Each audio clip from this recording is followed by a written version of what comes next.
A cordial greeting. Today is April 3, 2023. This is meteorologist Ruben Garcia speaking. In this video, we are going to talk a little about the preliminary forecasts we have for the upcoming 2023 hurricane season. Remember that the hurricane season officially begins on May 15th in the Western Pacific region and on June 1st in the Atlantic region. So we are a month and a half away from the start in the Eastern Pacific and 2 months away from the start in the Atlantic, and we have already started receiving some forecasts that we will be discussing in this video. In the following image, we can see how the La Niña phenomenon has dissipated over the past few months. Compared to what we had in February, we can see that the warm waters that were located towards the Western Pacific have gradually moved towards the east, and since the beginning of March, we can see how the anomalies of warmer temperatures have intensified in the region of the Ecuador, just off the coast of South America. So we have gradually seen these warmer waters move towards the El Niño 3.4 region, which is an indication that we will be moving towards the El Niño phenomenon. This is also evident in the latest forecast from the CFS model, where you can see that by July, August, and September, we are forecasted to be in values of temperature anomalies that are typical of a strong El Niño phenomenon. So if the El Niño phenomenon develops, this will have significant implications on hurricane activity. First, it may produce less hurricane activity than usual in the Atlantic region due to increased wind shear, and on the other hand, it may produce more hurricane activity in the Eastern Pacific. In fact, if you want to learn how El Niño affects tropical circulation, I invite you to search for a video I recorded a few days ago. We also have other models that agree with this forecast. For example, you can see that for the months of August, September, and October, most of the dynamic models are predicting El Niño conditions. So almost all the models are forecasting the development of El Niño, and this forecast has high reliability. Now let's take a look at some of the forecasts that have come out in recent weeks.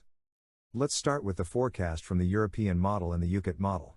Here you can see that El Niño is forecasted to be developed in the Pacific region by August. So this set of models aligns well with the other models.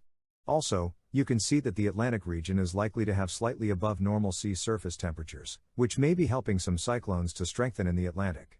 However, the wind shear should limit the formation of these systems in terms of precipitation anomalies according to the UK Met model and the European model. You can see in brown color representing below normal precipitation anomalies, and you can see that the tropical region of the Caribbean and the Gulf of Mexico are forecasted to have less rainfall than usual, which is correlated with possibly a less active hurricane season. However, you can see that the northern and central regions of the Atlantic may be the areas where we see some cyclones developing, and this forecast suggests less hurricane activity than usual for the Caribbean, southern United States, and Central America. So when we look at the forecast from the European model at least until September, you can see that less tropical storm activity is forecasted in the Atlantic region with 10 tropical storms, when the normal is 12. Also, you can see that for the Eastern Pacific region, slightly above average activity is forecasted in terms of tropical storms, with up to 14 tropical storms by September. So this forecast aligns with what we have been discussing over the past few minutes. We also have the hurricane forecast until September according to the European model, and you can see that for the Atlantic, 5 hurricanes are forecasted, when the normal number is 6, and for the Western Pacific region, 8 hurricanes are forecasted, when the normal number is 7. This comparison can also be seen in terms of accumulated cyclonic energy, as the forecast for the Atlantic region indicates 90% of normal accumulated cyclonic energy until September, while the forecast for the Eastern Pacific region indicates accumulated cyclonic energy close to normal. In summary, we can see that the European model agrees that the Atlantic region may experience a slightly less active hurricane season than usual, while the Pacific region is forecasted to have a slightly more active hurricane season than normal, possibly with trajectories favoring a west-northwest movement away from the western region of Mexico. We also have the forecast from the CanSIPS model, which also aligns well with this forecast, showing a strong El Niño development for the peak of the season between August, September, and October, with the Atlantic region slightly warmer than usual, but with sufficient wind shear to suppress cyclonic activity, focusing it on the subtropical Atlantic region. This model also forecasts higher wind shear than usual throughout the Caribbean and the Eastern Caribbean region during the peak of the season, which could hinder the formation of systems near the Caribbean, and any systems that do form may face unfavorable conditions for strengthening.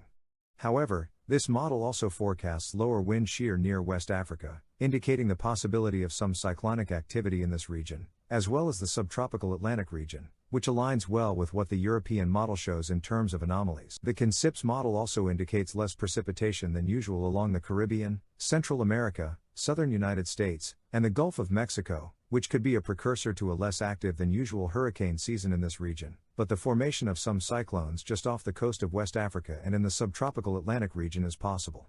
In addition, some hurricane season forecasts have already been released, such as the one from Accuweather, which is forecasting between 11 to 14 tropical storms, when the normal number is 14, between 4 to 8 hurricanes, when the normal number is 7, and between 1 to 3 major hurricanes, when the normal number is 3. So overall, Accuweather is forecasting a slightly less active hurricane season than normal in the Atlantic region.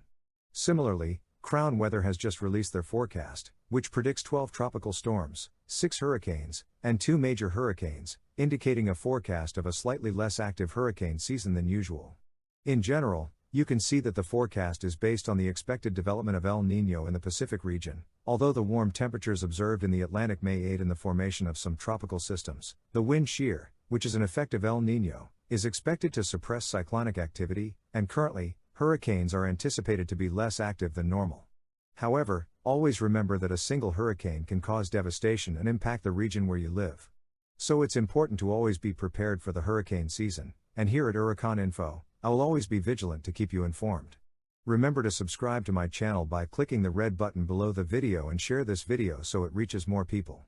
Stay tuned as we will continue to release videos in the coming weeks with updates on the forecast for this season.